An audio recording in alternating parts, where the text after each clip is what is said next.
Assalamu alaikum, namaste, sat sri akal, shalom and good day. You are listening to Awaz Community Radio.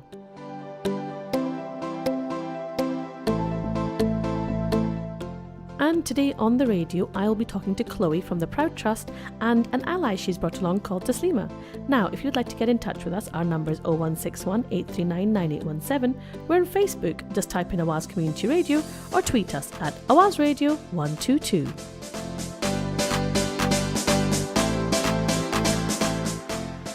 Check out our website www.awazcommunityradio.com. Email us awazcommunityradio@gmail.com.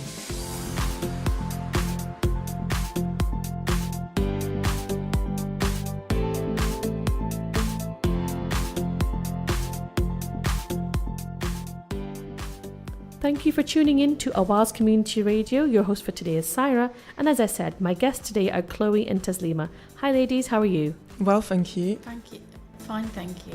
It's good to have you in the studio. Now, Chloe is coming back to us from the Proud Trust. She was in recently recording a show with us. Now, would you like to tell listeners a little bit more about the Proud Trust? Yeah, so it was really good to come in last time. So the Proud Trust are an LGBT youth organisation in Manchester. So that's lesbian, gay, bisexual and trans. And we work with young people all over the borough, all over Greater Manchester, who are lesbian, gay, bisexual and trans, but also young people who, just everyone really, because a lot of our work is about creating conversation around gender and sexuality to ultimately create a world where people are understanding of one another and accepting, and hopefully a world where discrimination based on people's gender and sexuality isn't a thing. I mean, discrimination everywhere shouldn't be a thing, but I guess that our aims as an organisation are to tackle discrimination based on people's gender and sexuality. And I run the BME programme there, so that's the programme for Black and Asian young people who are LGBT as well. And that's kind of why we've come to Awaz Community Radio to talk a little bit about the programme and why it's important really.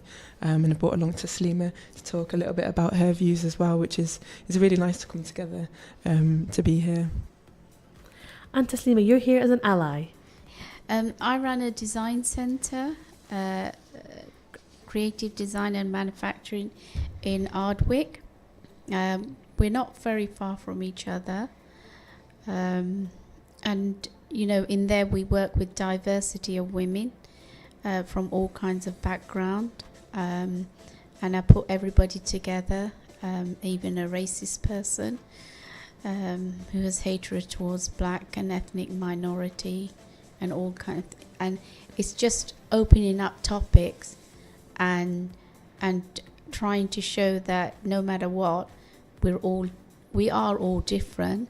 But at the end of the day, we're not so different. That's what we do at CDM. Great, thank you, Taslima. And Chloe, do you want to explain a bit more about what allies are? Yeah, so an ally is somebody that stands up for a particular community. So an LGBT ally would be someone who's not necessarily lesbian, gay, bisexual or trans themselves, but who believe in equality for LGBT people, or who disagree with the fact that LGBT people experience discrimination. So someone who is an ally might challenge someone's views who are homophobic, biphobic or transphobic. They might join in for the fight for equality. You know, it's about understanding that you don't have to be part of a community to fight for the equality and liberation of that community. So I view an ally as somebody who stands up for and sticks up for a community that they're not necessarily a part of. And how important are allies to the LGBT community? I think the allies generally are just really important because you can't fight for equality, you can't fight for a movement just being part of that group who are discriminated against. We need people to stand up and say, no, that's not right. You know, if you look back to the civil rights movement, it wasn't just black people saying we need to be seen as humans, we need rights. It was people of all ethnicities saying we all are human and we all need to have the same, you know, equality needs to happen for everyone, not just a small few. So, you know, we need people from all backgrounds, from all walks of life to fight for equality for everyone. You know, if you're LGBT, it can't just be those people who are saying, look at me and see me as a human. It needs to be everybody recognising that. So I think allies are really important because they are part of communities that they can tap into to bring about conversation. for example, a gay person trying to speak to somebody who's anti-gay about accepting and being understanding of the gay community, for example. That might work, but what might be more powerful is somebody who's not gay speaking to that person. That person might feel more able to say how they feel. That person might feel more comfortable to have that conversation. And it might, I don't know, I think it works differently for different people, but I think allies do have an edge where they can help persuade people or bring people along with them and help that understanding. You know, if a non-gay person is saying, well, actually, I stand for equality for gay people, and someone who feels or views a similarity to them can see that and says, well, if this person feels like that, maybe I can feel like that as well. Maybe I can have that conversation. So I think allies are really important. A lot of this evokes the sentiment of the late Jo Cox MP, who was murdered tragically last year. And she said that there was a lot more that we have in common than that which divides us. And, you know, how important do you think it is to be trying to find things in common? This is a question for both of you. Well, I think it's really important because even though I'm a Muslim woman and I face discrimination because of the recent event and everything, but I think that what the community and people, you can't shy away because, you know, all different diversity of people are everywhere in schools, colleges, in workplace, in the shops, people that are serving you, restaurants, you name it. We're all there. But what we have to learn is respect each other, talk to each other, understand each other. And I think a lot of when Chloe came to me and I started to go to all these meetings, I realized one of the things that people don't talk about things. We have friends who are gay and lesbians, and we've been to school and university and everything with them, and we just take a born, that they're our friends. And I think that we need to ask each other questions, and I think we need to ask, why do I wear hijab? Why are you gay?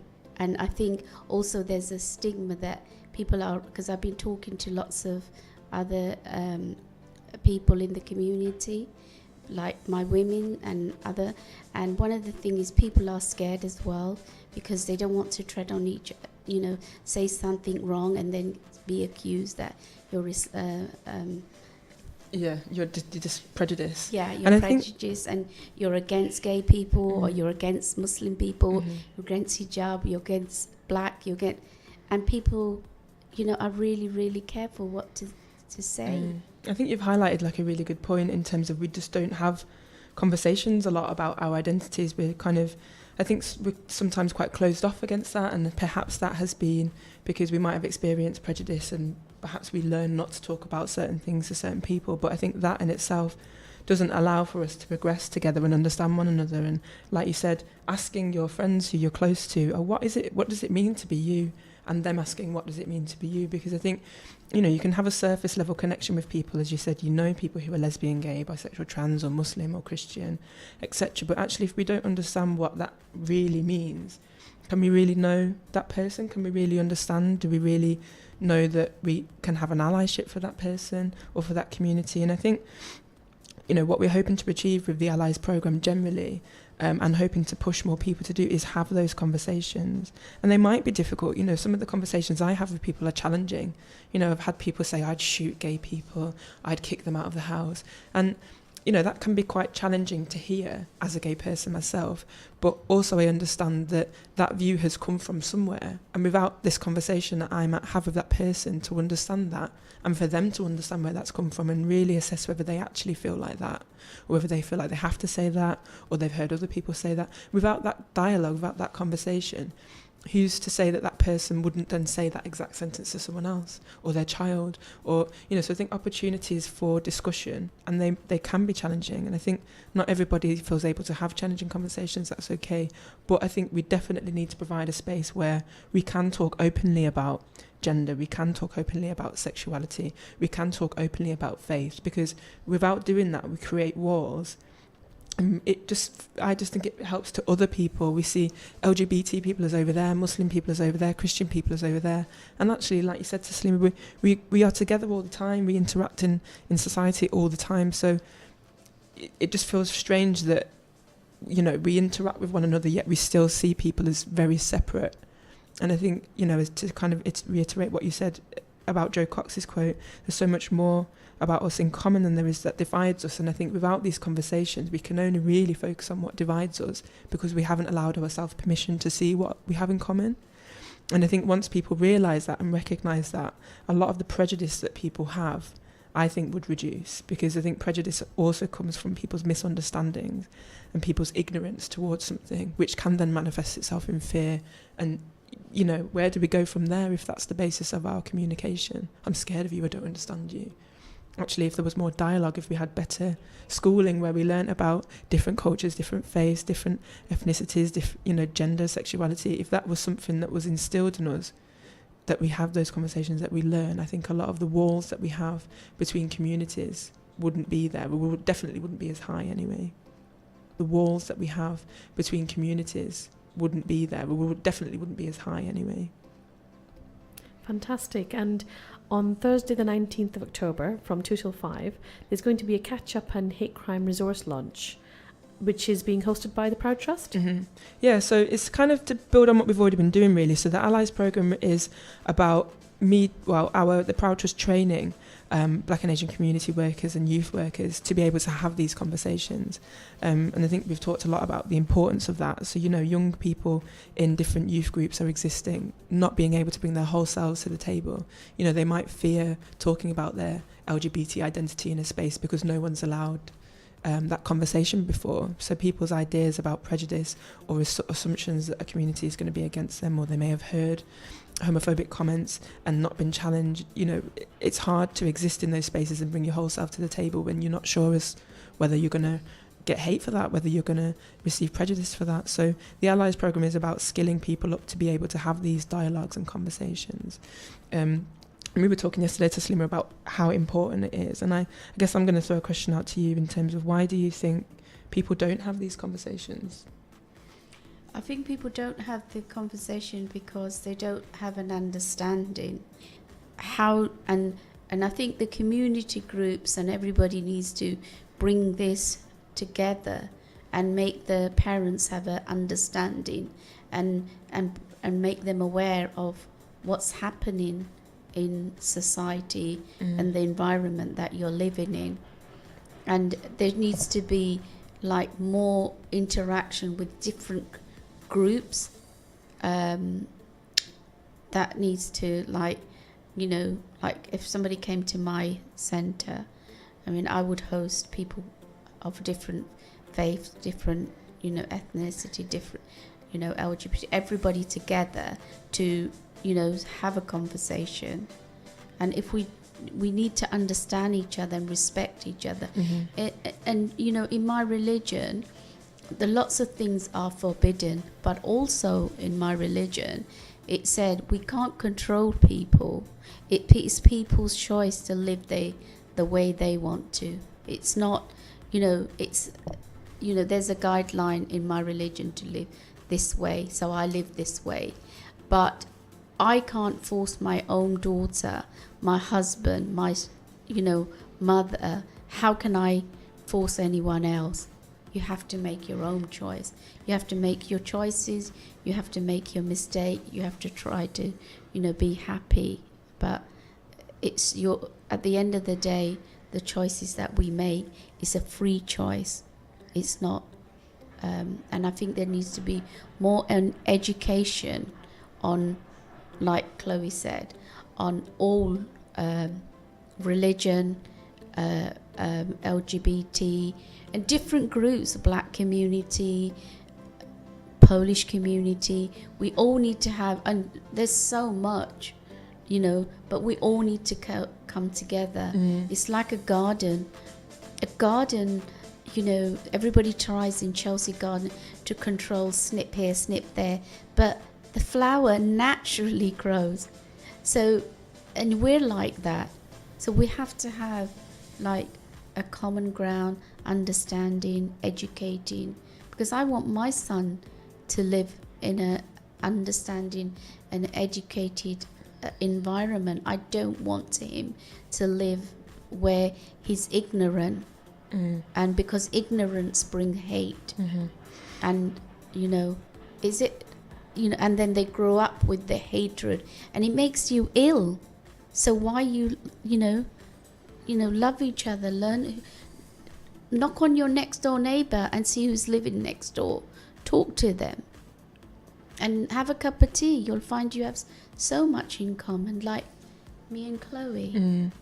I think you've said so many interesting points, Taslima, and I think I just wanted to come back to what you said about different generations' experience and different kind of views to perhaps the younger generation now. And even with my dad, he's in his 70s now and came over from Jamaica when he was maybe 16 or 17, and carrying kind of with him the ethics and morals that he was brought up with and the way of life, to then come somewhere that's really quite different.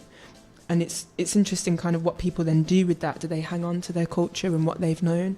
Do they try and I guess, I hate the word integrate, but to kind of understand where they're living now and what's happening there. I think, in saying we've got generations of people, we're parents and young people and their children living on totally different wavelengths.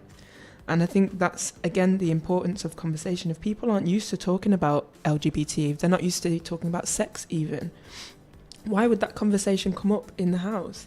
And I think that's where community leaders and community workers and youth workers have such an important role, and allies, in kind of bringing about those conversations. Because if you don't know that you can talk about something, or you're not encouraged to, or actually you want to but you're scared of the kind of repercussions from community, or you're scared of what that might mean, then why would you there's nothing pushing you to have that conversation.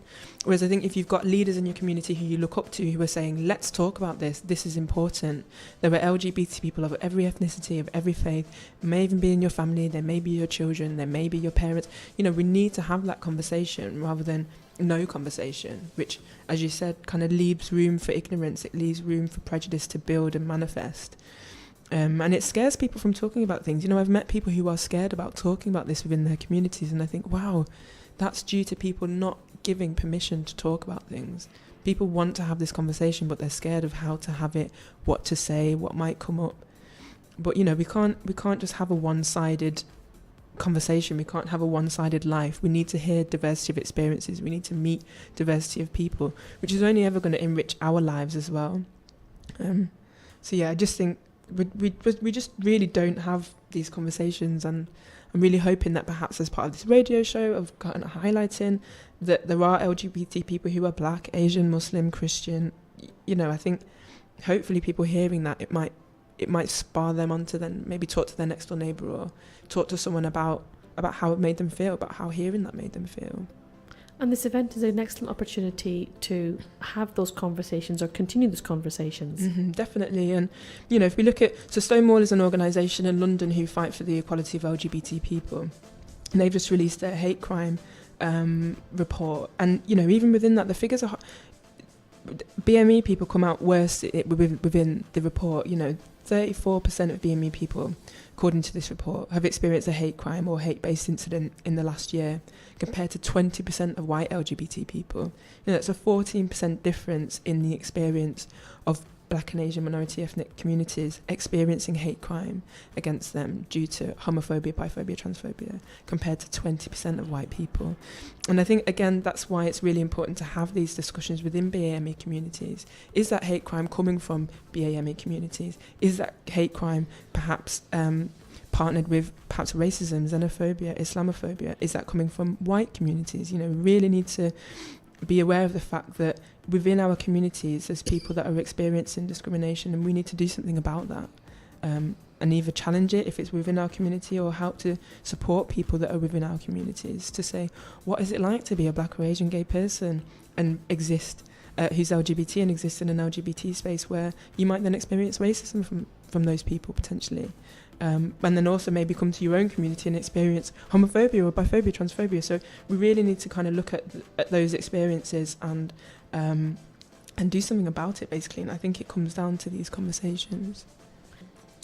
So we were talking yesterday about kind of different experiences that we've experienced. And you mentioned an incident that you'd had on a train, which was motivated by people's Islamophobia, which I'll ask you about that in a minute, and actually how experiencing that has also kind of given you an insight into other people's experiences of discrimination, and how recognising how it feels to be discriminated against and to want to fight against that hate, that we also need to hold hands with the person next to us who's experiencing hate in a different way or for a different reason, but understanding that neither of us should be experiencing that hate, and that we need to come together and recognise that discrimination in all forms cannot happen. You know, on one hand, we can't say racism is bad. It's really awful to discriminate against someone on the grounds of their race, and then treat a gay person in a really horrific way. If you believe in equality for human beings, that has to exist for all human beings. You can't fight prejudice in one hand and then, I guess, not promote it, but,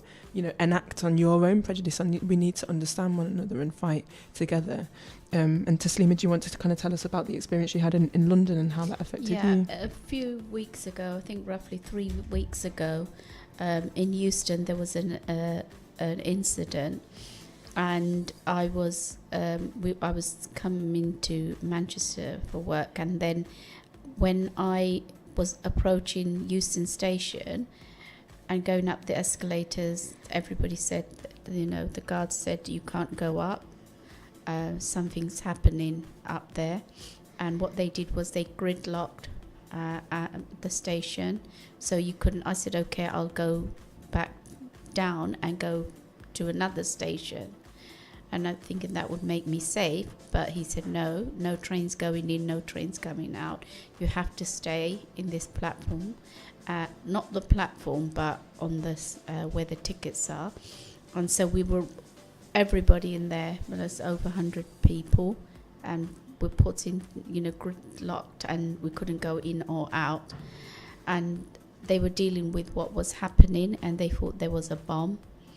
And it was a horrific, you know, I've just never experienced this level of hatred. People isolated me when I asked what's going on, even though there was a lady with a hijab at the, you know, working on the train, and one of the staff, but they like alienated me, and I asked what's going on. They said turn around and told me not to talk to them, and nobody would talk to me. Nobody would, you know. I felt so alone and so much hatred. It was, and somehow there was one train, they said everybody must get on it. You have 2 minutes to get on this train, which is going to take you out of Euston. So we all raced for it. But when I was going down the stairs, people shoved me, and, you know, it was just like every man they were all together, but me individually, because I was the only one with a hijab on. And then we got on the train, and I got to Slough Square, and I just was so, you know, there was nobody talking to me how I was feeling, anything. I just couldn't believe that we have gone backwards. We don't even, you know, we're all in this together, and we were so fortunate and lucky that it wasn't a bomb. But what it taught me is that we're all the same, but because of this media and what's happening now is just creating more hatred. We seem to somehow gone backwards instead of moving forward. We have to have understanding and respect for each other. We are no different, and LGBT group have faced haterism and you know, lots of things Chloe has said, and so have I. But how is that made? You know, our lives are different, but we're still facing the same thing. So why are we you know, well, why are we like being mean and horrible to each other? We need to talk. We can help each other. Like Chloe could give me advice. Like now I'm very wary of going on trains and things, or being isolated, or, you know, but, you know, Chloe could give me advice, and I could give her advice. And if we share this common thing, it will bring us a greater understanding to each other. And it's all about respect. And we need to work together. I think the media doesn't help all this, because all it does is create hate. And I think that's where people need to stand in. You know, can you imagine if someone during that experience had have said, don't talk to that woman in that way. This person is not the problem. We don't know what the problem is. Actually, you're being Islamophobic. You know, if someone had have stood beside you and called that out, you know, it potentially could have made such a big difference to those people saying that to you, but also to how you felt in that situation. And I think, again, it just highlights the fact that we really do need to step in and step up for people, because it makes such a big difference when someone steps in and says, that's not okay. You know, we witness things all the time and we kind of don't feel like it's our place to say something. But it really is. You know, can you imagine being in that situation thinking, why is nobody standing up for me? Why are people allowing this to happen? Because there will have been people on that station who could have easily stepped in and said, that's not okay, but didn't. People don't feel like it's their responsibility. And that's why, you know, being an ally can be so simple and it can make such a massive difference. Just somebody saying something. People are scared. People are scared. They just want to be... What do they want to be? I don't understand. But it's like all this fear is manifesting in every community groups. And the media is a big creator of hate.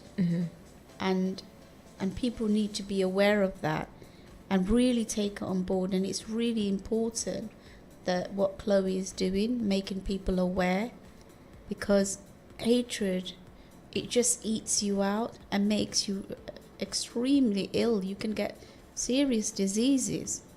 And is it worth it at the end? Because at the end of the day, you're going to die. Isn't it better to live in harmony? What do you think? Definitely. I think, you know, coming back to what you said before, and we really need to understand each other and where we are similar. And actually the differences that we have, we need to understand them, but we need to celebrate them as well. And I think allow room for that difference to exist without it causing a problem. And I think, you know, you mentioned before we did the show that if we lived in a world where we're all the same, it'd be a really boring place to live. And I totally agree with that. I think we need to definitely focus on what we do have in common and celebrate that, but also recognise and celebrate difference. So long as it's not then used to put down other people or to enact hate on other people, I think we can accept and understand differences. I think the key there is where then other people might then experience prejudice or discrimination. But I think we definitely need to understand one another more, because there's so much that we do have in common, but we put up these walls and we get told to put up these walls and not to question them. And it just stands in the way of that basic human interaction. Which brings us nicely to the event that you're hosting. It just sounds like such a great idea. I mean, it's been so interesting hearing both you and Taslima speak about hate crime and the feelings of isolation and that people feel. And it's such a great idea to have this event where people can come and hopefully not feel as isolated, share their experiences and get these conversations going. Definitely. And I just... You know, I think it's just really important that people come together. Something that happened in the Allies training that we held earlier in the year was people just spoke openly. You know, I asked the question, why do you think BAME communities are seen as or are more homophobic, biphobic and transphobic? And actually, people hadn't really been able to have that dialogue without fear. You know, I say in a training, this is a place to learn. We need to be honest and open. We need to accept that we all have prejudice and we need to then move on from that. How do we internally challenge that and challenge ourselves? But then how do we take that outside of this space and encourage other people to do the same? So I was really grateful that people were so able to be honest and open.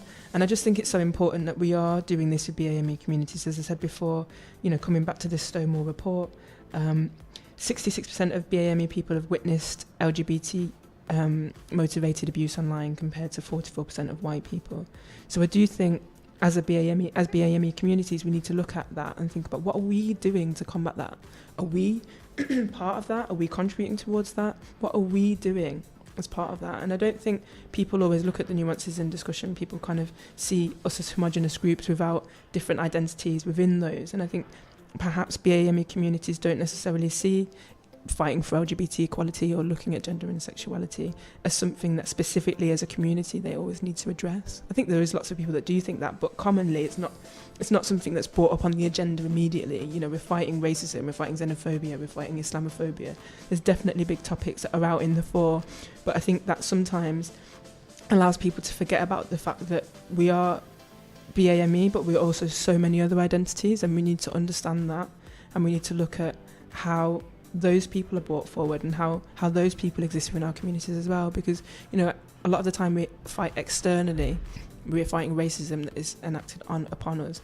We're fighting all these other things that are being we're experiencing prejudice from people outside our community. We're not always looking at within our community, how are we oppressing others? How are we stopping other people from within the community being themselves and existing?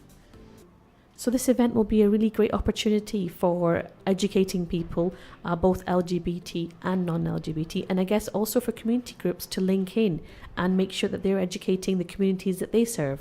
Definitely. And Taslima, you mentioned the importance of education for parents as well, because, you know, we go into schools as a Proud Trust and we have these discussions with young people about gender and sexuality, and you can see with some people that they're uncomfortable with the information, and I think some of that is because they know that they've heard this information, they may agree with it, they may not know how to feel about it, but they may know that going home or going back to different communities, they can't have that conversation. And actually, if they knew they'd learned about something to do with LGBT, and actually they could go home and talk to their parents about that, talk to their community about that, that would be massive. But I can see with some people that they don't know. What you talked about, Chloe, like my son, he had sex education, and he talked about it openly to his dad and me and to his brother and sister. And I would have liked to tell him myself, because in our religion it's very open, but culture has made it very tight, and they don't talk about it. But it's important to talk about it, because, you know, if you don't talk about it, how can you, like I've talked about it, my husband talked about it, and my son talked about it, and my daughter. And, you know, in our religion, we don't have sex before marriage and things. But, you know, we told him why we don't. And then we told him that it's good you've listened and everything, and because it will give you a greater understanding towards everybody else as well. You know, and he's still a little boy, but in my house, you know, and more parents need to be educated. But also, I've been brought up in England, and I've been born here and everything, and my parents have been, you know, especially my dad, my mum not so much, but my dad has been very open and taught us to respect and understand everybody. And we never lived with Muslim communities. We always lived with different communities.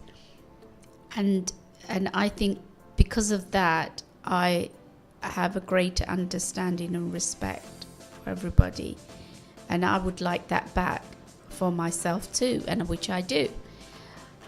But if I feel that the community group leaders need to really educate the parents, the new parents that come in through marriage, you know, who's been living here for 30, 40 years or 60, 70 years, and they're still holding on that one day they'll go back to their country. But they're living here, so they need to understand British society and British way of life, and that people, you know, are different, and their next door neighbour is different. They're not the same, and they need to be educated on this. And I think lack of education brings hatred. Yeah, I agree. I think, as you said, and it feeds into what we're doing with the Allies programme in equipping community workers and youth workers with hopefully the confidence to push for those conversations. As you said, sometimes we can get quite stuck within our cultural community the ways that we do things, and we don't necessarily challenge the norms that we kind of get used to. Well, we don't talk about that, so we're not going to talk about it, or we don't do that, so we're not going to do that. I don't think people are empowered to think that we can question those cultural norms that we've been brought up with, and actually life doesn't have to be constructed in the ways that we've perhaps thought about before or we've been told. But unless people have permission to question and permission to challenge things, people don't. As we've talked a lot about today, people are scared. They're scared of what the community might say. They're scared of whether there's consequences regarding faith. I don't think it's the community. I think what they're scared of is because Michal came to me and talked about it, so he wasn't scared. Mm-hmm. Right. I mean, do you think so parents and older generations so I perhaps think more scared? The older generation, the parents that have come in into this country, mm-hmm. and they brought this young, family, they need to be educated, mm-hmm. because because they need to understand their children too, and the environment that mm-hmm. they're living in. And I think that's what's so important about the work that you do in bringing lots of different women from a diversity of communities together, and whilst doing whatever activity it is that you're doing, you're allowing space for that conversation. People are mixing, people are talking about their identities and their beliefs, and I think that's really important, the element of learning from one another and having a space to do that. And I think that's why allies are so important, that's why your work is so important, because you're providing a space for that to happen.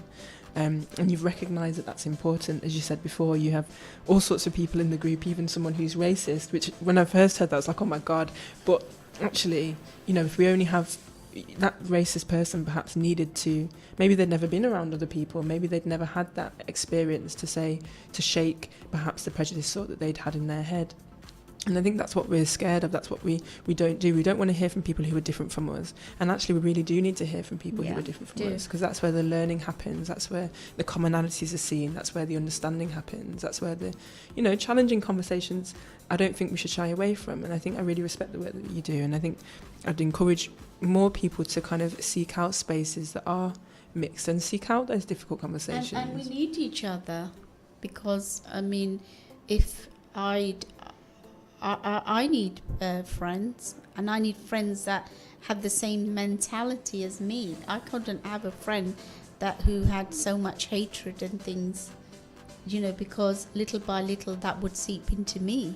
So I need friends that have got a broader understanding, which will help me in my work, which help me in my everyday life, even helping me with my children.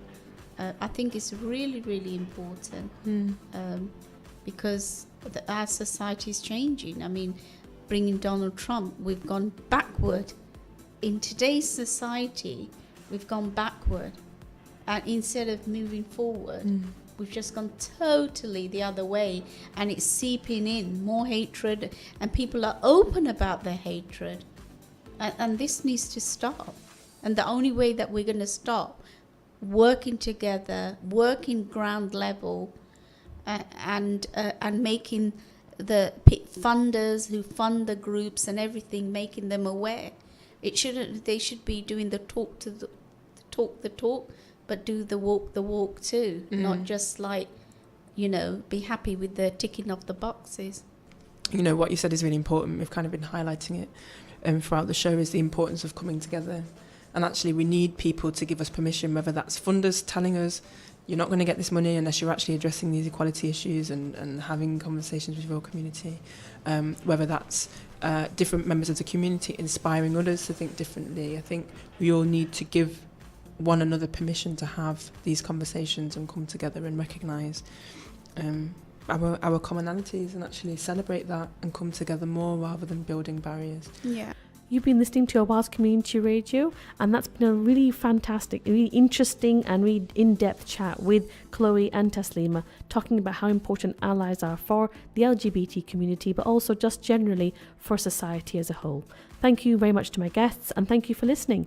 Now, if you have any questions about anything that we've talked about today or any of our previous shows, do get in touch with us. Give us a call on 0161 839 9817. We're on Facebook. Just type in Awaz Community Radio or tweet us at Awaz Radio 122.